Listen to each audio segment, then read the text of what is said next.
Hi everyone, welcome back to my channel. Today I'm going to be creating a 2016 inspired makeup look, so if you're interested in seeing how I got this look, then just keep on watching.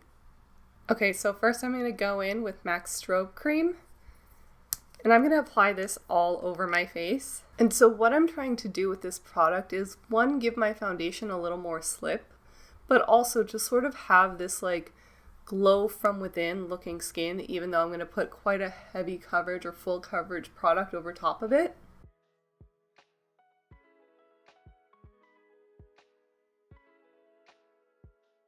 Next, I'm going to go in with the Benefit Professional Primer. It's just a silicone-based primer to help fill in some of my pores, and it's also tinted so it makes my skin tone look more even. And I'm just going to selectively apply this product wherever my pores are large.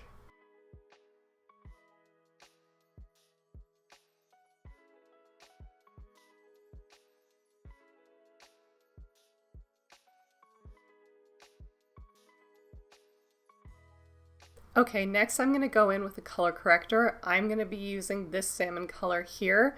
I know I have a Ben Nye color correcting wheel somewhere, I just can't find it, but I think the salmon color here will be just fine for helping to cover up some of the discoloration under my eyes, around my nose, and on any active breakouts.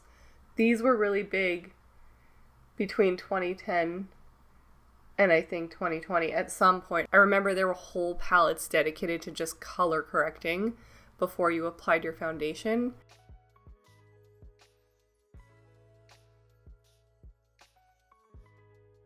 Okay, so now it's finally time for foundation. I'm going to go in with some RCMA foundations as well as a MAC Studio Fix foundation stick.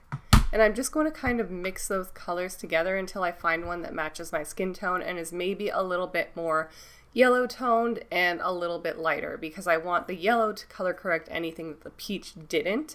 And I also want a little bit of a lighter shade because I'm going to go in with a lot of contour. Alright, so I've ended up with a color like this in the middle.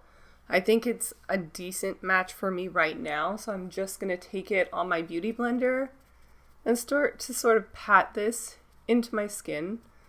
RCMA makeup has a really high coverage, so this should be able to cover a lot of my breakouts without me having to go back in and conceal too much.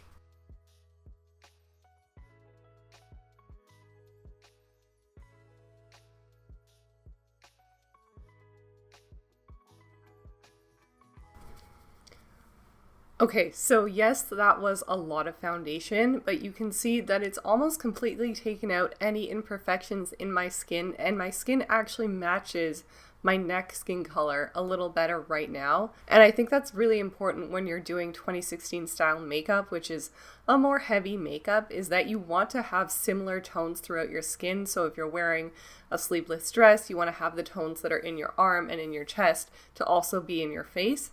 And so I think it's really important when putting on a full coverage makeup that you pick a tone that is somewhere else on your body so that it looks natural, even though it is still a lot of makeup. Okay, so I think my face is ready for concealer now. I'm going to be using the Kosas concealer. As you can see, the color is quite a few shades lighter than my skin is right now, and that's because we want to use this concealer to also highlight and reshape our face a little bit. So to do that, I'm going to use the triangle technique that was really popular in 2016 to kind of highlight our under eye area.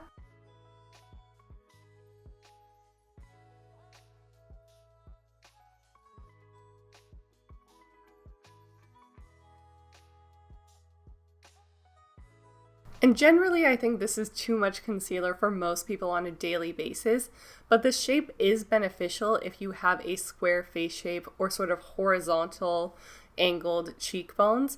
It's also really great for people who have puffier under eyes like I do, because a concealer this full coverage and using so much of it really just kind of wipes out anything under the eye. So in some cases, it is still beneficial to use this technique today. I would just use much less, and I'm also not going to take it all the way up because I don't want it settling in my fine lines over here. And I think that by keeping it sort of in this area, we'll still get the effect of the triangular shape that we want. It'll slim down our face a little bit this way, and it won't settle in any of my fine lines.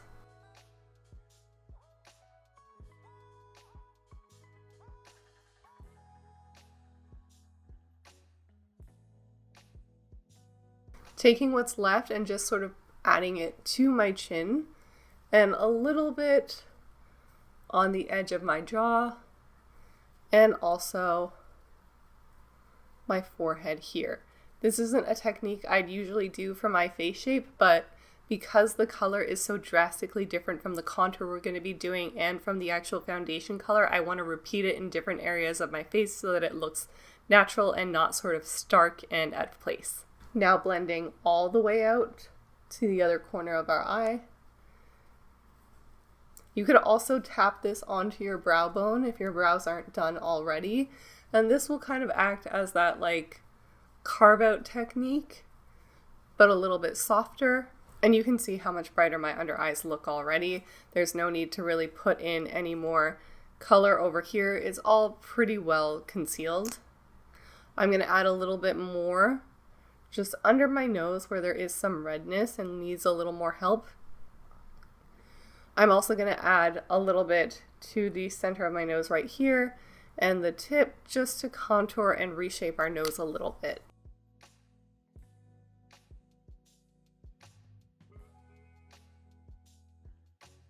Okay, so the next step is contour. I'm going to be using the Westman Atelier contour to sort of shape my face. By the way, I have tutorials on how to contour your nose and square face shapes on my channel. I'll link them at the end of the video.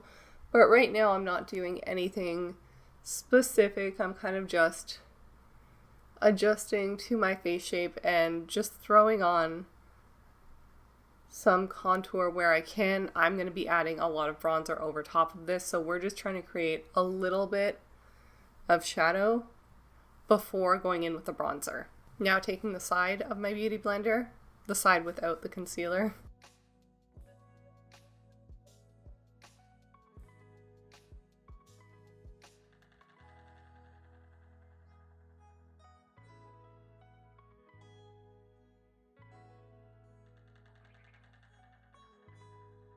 I've just sort of brought the contour up a little bit to cut the squareness of my jaw. And you can see that the color is looking pretty natural. The nice thing about doing 2016 style makeup in 2023 is that the bar for products or the bar for product performance has gone up significantly since 2016.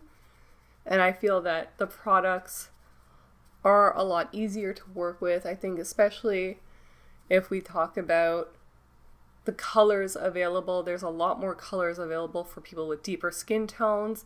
And I also notice for lighter skin tones as well, the colors for bronzer and contours have also improved significantly. I remember we had like one contour shade from Anastasia that was way too gray, and then everything else was just bronzer color on me. So it's really nice to see products that actually match your skin tone now and actually look natural. I'm just going to go in with a little more of this around the eyes. Again, it's a lot of makeup, and I'm going to place the colors that I'm using on my face in quite a few places so that it sort of blends in. I'm going to do a little more here and here. And we'll put just probably more bronzer on my forehead. You can also drag your contour down like this if you like. I remember that being a thing for a little while. Now I'm going to go into this RCMA palette for some bronzer shades, and I'm going to use a brush to apply this. I'm just sort of dipping in between two shades right now, and I'm going to start stippling this on my skin. I am going to blend it right into the contour.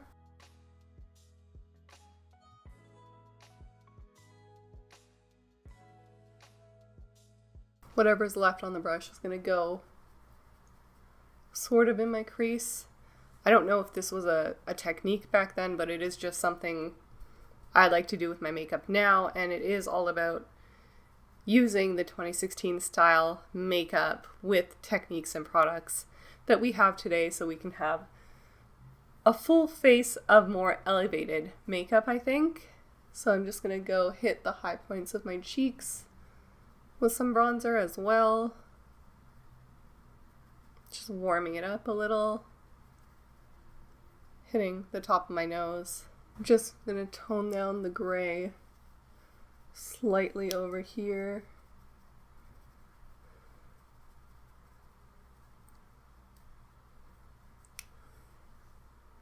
We can see now that it looked very pale at the beginning, right? But now it's matching my hand color a little bit more. It's obviously looking very made up, but I mean, that's the idea. Just a little more bronzer over here because I don't really think we used too much blush. And so we're going to shape and sculpt with bronzer instead. All right, so once you're happy with that, we can move on to blush and other powders. So like I said, I don't really feel like we used a lot of blush in 2016, but I do feel that my face kind of needs it to not look so zombie-esque. So I'm going to take a little bit of pink lipstick and some of the mixed bronzer colors that I put all over my face, and I'm going to mix those together and sort of just put it on the higher points of my cheeks. I think when I was younger, the style of makeup focused on the apples of your cheeks and sort of away from this higher area, but I want to keep my face looking pretty sculpted. I'm going to drag this into the eye as well. And up here, this is more of a 2023 blush technique, but that's okay. This technique also works really well for people who don't like the current trendy blush techniques, which I find are really awful for people who have sunken in under eyes or puffy under eyes, anybody that has any sort of dip in volume around their under eye, because it really emphasizes the area that dips or puffs out. So focusing your blush away from that area helps to bring emphasis to other areas of your face and make this look less prominent. Okay, so next I'm going to go in and powder my face with the Ben Nye setting powder. I believe this is Neutral Set Colorless Powder, and I'm also going to add in a bit of the Ben Nye Banana Powder. I got this little sample from Camera Ready Cosmetics. You could buy samples of almost any RCMA or Ben Nye product on Camera Ready Cosmetics for about $1. I haven't actually looked to see if they offer samples of any other products. These are just the two complexion products I use the most and order samples for, but I think it's a really nice way to try out colors before you buy the full thing. So I'm just going to use the cap of the bigger jar to sort of mix the two powders. Oh, that was too much banana powder. I don't know if you're going to be able to see this, but I really forgot how yellow the banana powder was. And before I go in and set my under eye, I'm just going to squeeze my beauty blender together and look up and pat out any creases very lightly. Now I'm going to take a pretty dense, it's fairly dense, dome-shaped brush and sort of work the powder into the brush, tap off the excess, and look up and powder. Using a press and roll technique to sort of keep the powder in place. And now moving on to powdering wherever I think I need powder. I know that a lot of people in 2016 powder their whole face, but that just wasn't what I did with my makeup, so I'm probably going to stick to my T-zone area or anywhere that has an active acne breakout.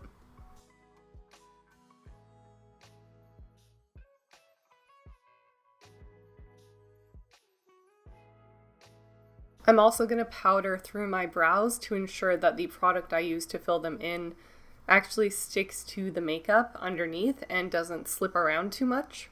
Now it's time for everyone's favorite thing, highlight. I'm going to be using Auric Glow Lust as a base, and then I think I'm going to move into the Mary Luminizer, which was very popular During that time, sort of work it into my finger and my hand to warm it up, and then pat into my skin. Same idea with the blush placement. If you don't want to emphasize under your eyes, sort of work the highlighter around and under, not right under where your eye bag is. Hitting a little in the middle here.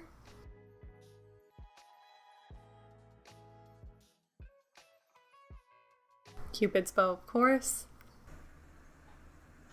I am going to go in with a powder highlighter over this, so I think I'm going to take it a little farther down on my cheeks. Next, I'm going to take that same powder brush and the Mary Luminizer, which was very popular in 2016, and I'm just going to apply this to my face. The Auric Glow Lust had more of a pink undertone. This is definitely more yellow. Oh my gosh. I forgot how intense it is.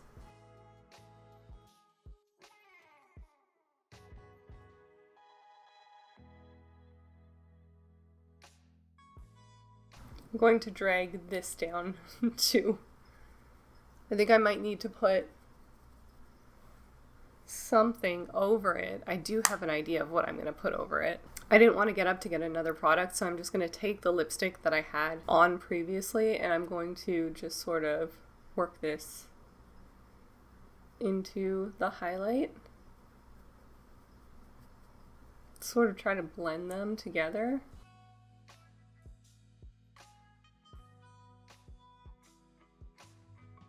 I feel better about that.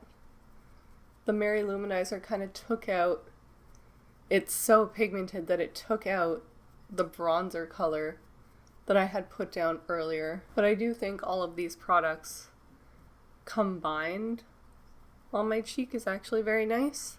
Next, we're going to do our brows. I have these two brow pencils from L'Oreal Paris, and I'm also going to be using an Anastasia brow powder as well as brow freeze. So to start, we're kind of just going to map out our brow. Anastasia came out with a brow mapping technique fairly early on, so I'm just going to follow that.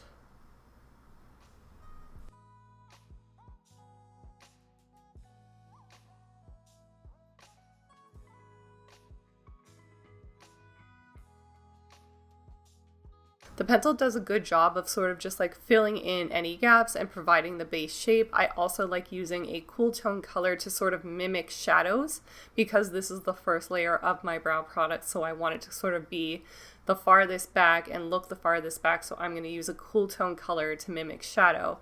But I also never really use brow pomade, so my eyebrows are going to look a lot less intense than the average 2016 brow, but I did sort of conceal around the brow area with the lighter color, and no bronzer or contour really touched this area, so it does still sort of look highlighted, and it is going to look a lot darker once I put the powders on. Just taking a Sigma brush, and I'm using the brow powder duo in medium brown. It looks like this. If you were filling your brows in with only this brow palette, this color here would be the base shadow color, and this color here would be to fill in any more harsh gaps or to sort of paint on some brow strokes and bring those strokes a little more forward. I mix like a 2-to-1 ratio of the dark brown first and sort of the taupey color as sort of the 1 ratio.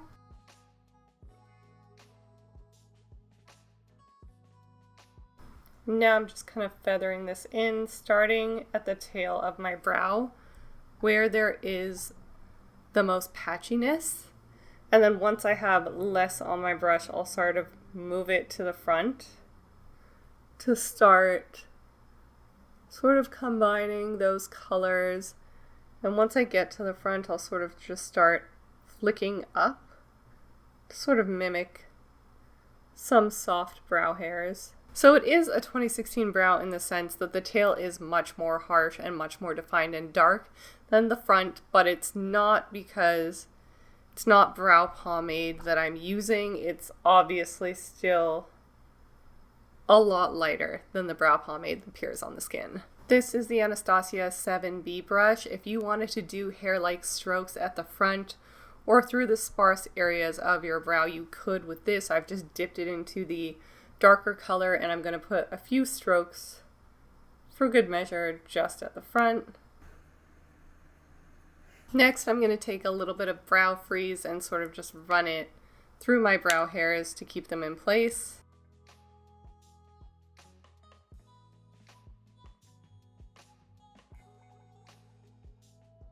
It obviously wouldn't be a 2016 style makeup look without one of these palettes, so I'm going to choose some colors in these to help create our eyeshadow look. I also have some MAC and Makeup Forever eyeshadows to help complete the look. I'm thinking about a reddish berry tone fall makeup look with probably a gold cut crease. As a base for this makeup look, I'm going to be using a MAC paint pot in Soft Ochre. I'm just going to apply this straight onto the lid and moving it up into the crease, kind of feathering it out as we get close to the brow bone because we have the concealer and the highlighter on the brow bone already, so we don't want to cover it up completely, but we do want a nice base for the eyeshadow to sit under the eye as well and pat out.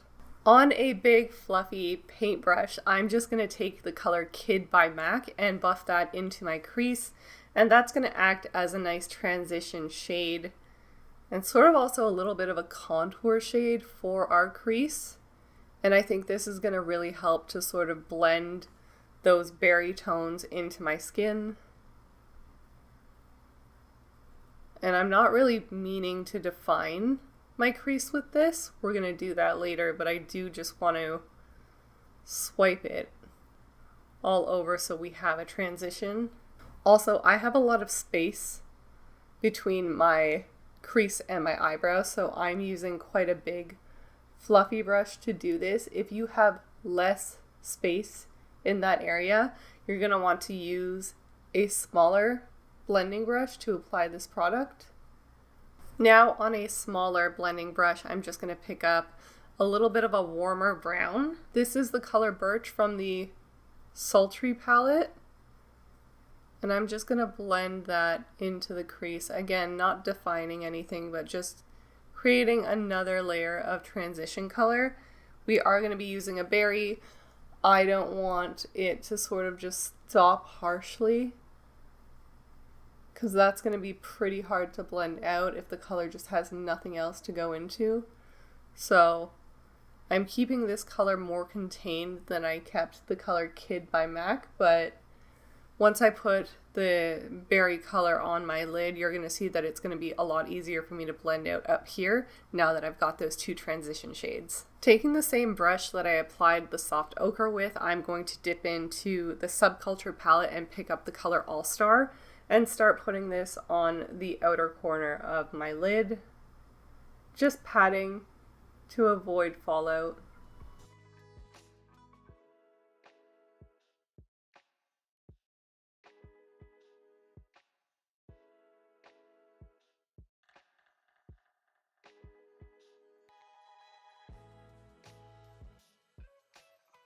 Taking that same big fluffy brush and more Kid by MAC and just sort of sweeping that over the berry tones to help blend them out.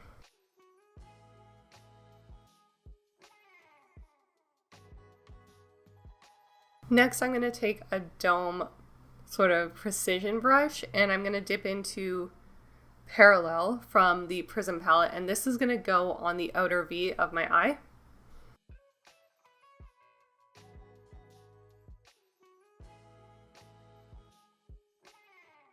Going in now with the blending brush that was a bit smaller and had sort of that warm color on it. And I'm first going to diffuse the inner portion of the eye, and then I'm going to take small flicking motions to blend out the outer edge of the eyeshadow. And then I'm going to do the same on the bottom, just really helping to emphasize that V shape. Next, I'm going to take a bit of the Kosas concealer on the back of my hand and start to sort of cut our crease so that we can lay down some gold eyeshadow.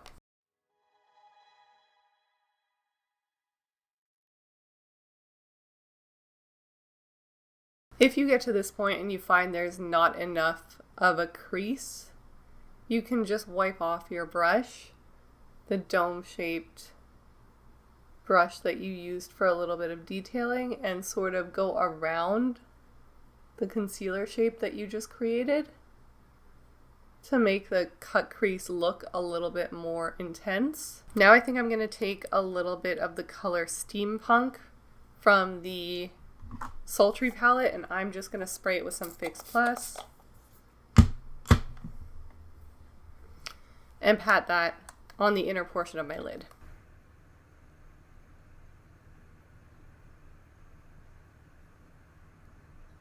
Before I go into eyeliner, I'm just going to add a few more details, one of which being I'm going to add the color Shroom, which I'm actually just going to use wet. I'm just going to add Fix Plus right into the eyeshadow, and this is going to go on my inner corner.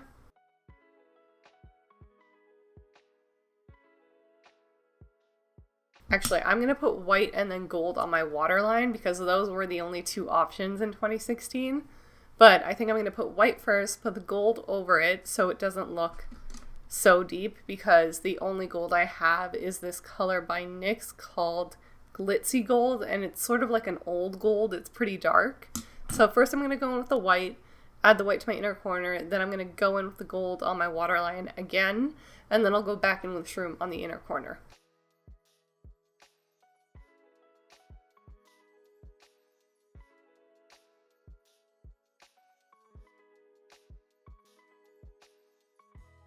To emphasize the cut crease even more, I'm going to go in with a little bit of MAC's Gold Glitter as well as Lit Cosmetics Glitter Glue, and I'm just going to make a gold line above our cut crease.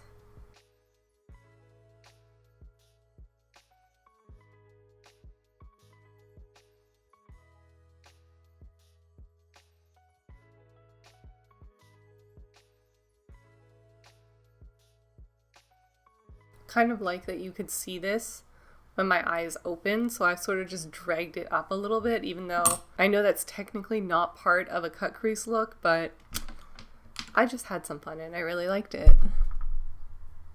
Okay, next I'm going to do my eyeliner with the Kat Von D Beauty Tattoo Liner. I've been using this forever. I used to use a NARS sort of like paint pot eyeliner that was like quite matte, but it got discontinued. After the NARS paint pot got discontinued, I moved on to this eyeliner, and I haven't really tried anything since. And I know that there's a lot of information on the internet right now on how to do your cat eye properly if you have hooded eyes or small lid space or anything like that, but I'm just gonna do what I had done back in 2016 for my eyeliner, which is more of like a Kat Dennings type of eyeliner where you kind of just like drag it around the hood of your eye. So instead of having to do that bat wing, you just sort of like drag the eyeliner around it.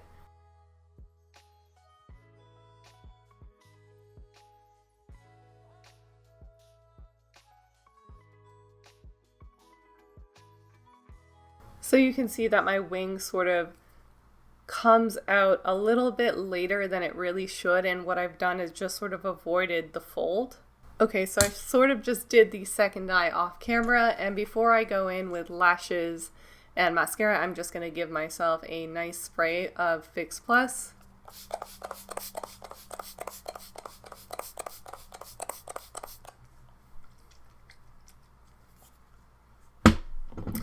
That's definitely going to make my hair curl.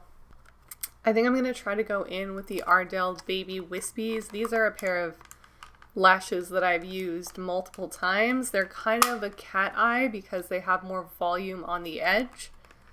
So I'm just going to pop those on really quickly.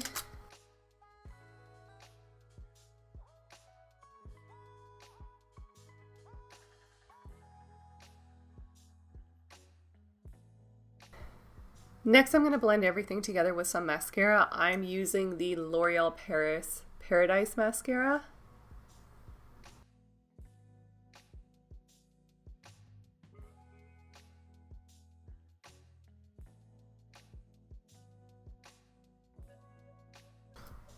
Alright, so lashes are on, and now the only thing I need to do is add a lip. I would really love to tell you that I was brave enough to put on Anastasia's Sad Girl liquid lipstick. I am going to show it to you just so you could see how beautiful it is. But I don't trust it enough to put it on my lips because it's very old and it's also discontinued apparently. So no one would be able to get it anymore if you did like the color. So instead, I'm going to go in with a Pat McGrath color in 422, and I'm going to use MAC's Mahogany Lip Pencil to just line my lips before applying that color.